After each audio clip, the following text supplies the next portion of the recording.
ഒരു പ്രധാനപ്പെട്ട വാർത്തയിലേക്ക് പോകുന്നു. ഒഡീഷയിലെ പുരി ജഗന്നാഥ ക്ഷേത്രത്തിലെ രഥോത്സവത്തിനിടെ അപകടം. തിക്കിലും തിരക്കിലും പെട്ട് 500-ലധികം പേർക്ക് പരിക്കേറ്റിരിക്കുന്നു. പരിക്കേറ്റവരെ വിവിധ ആശുപത്രികളിലായി പ്രവേശിപ്പിച്ചു. വിവരങ്ങളുമായി ഡൽഹിയിൽ നിന്ന് ശ്രീകാന്ത് ചേരുന്നു. ശ്രീകാന്ത്, അപകടത്തിന് ഇടയാക്കിയത് എന്താണ്?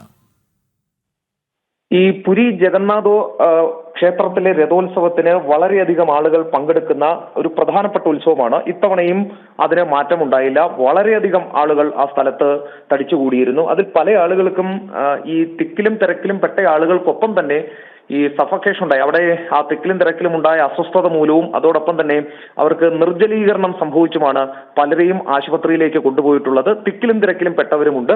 അവരെയും നിലവിലിപ്പോൾ വിവിധ ആശുപത്രികളിലേക്ക് കൊണ്ടുപോയിട്ടുണ്ട്. ഏതാണ്ട് 500-ലധികം ആളുകൾക്ക് ഇത്തരത്തിൽ ബുദ്ധിമുട്ടുണ്ടായി എന്നുള്ളതാണ് കിട്ടുന്ന വിവരം. പക്ഷെ അത് ഔദ്യോഗികമായി സ്ഥിരീകരിച്ചിട്ടില്ല. നിലവിൽ വിവിധ ആശുപത്രികളിലായി ഇവരെ പ്രവേശിപ്പിച്ചിട്ടുണ്ട്. ഇതിൽ ചിലരുടെ നില ഗുരുതരമാണ് എന്നുള്ള വിവരം കൂടി പുറത്തു വരുന്നുണ്ട്. ഔദ്യോഗികമായ വിവരങ്ങൾ പുറത്തു വന്നു തുടങ്ങിയിട്ടേയുള്ളൂ. ഏറ്റവും പ്രധാനപ്പെട്ട കാര്യം, ഇതിൽ തിക്കും തിരക്കും ഉണ്ടായി എന്നുള്ളത് വാസ്തവമാണ്.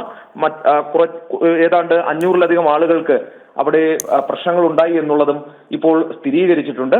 പക്ഷെ ഔദ്യോഗിക സ്ഥിരീകരണം ഇനിയും വരേണ്ടതുണ്ട്. അതിനൊപ്പം തന്നെ ഈ നിർജ്ജലീകരണം സംഭവിച്ചതിനെ തുടർന്നുള്ള ആളുകളും ആശുപത്രിയിൽ പ്രവേശിക്കപ്പെട്ടവരിൽ ഉണ്ട്. അത് ഈ 500 പേർ എന്ന് പറയുമ്പോൾ അവർ കൂടി ഈ കൂട്ടത്തിൽ പെടും.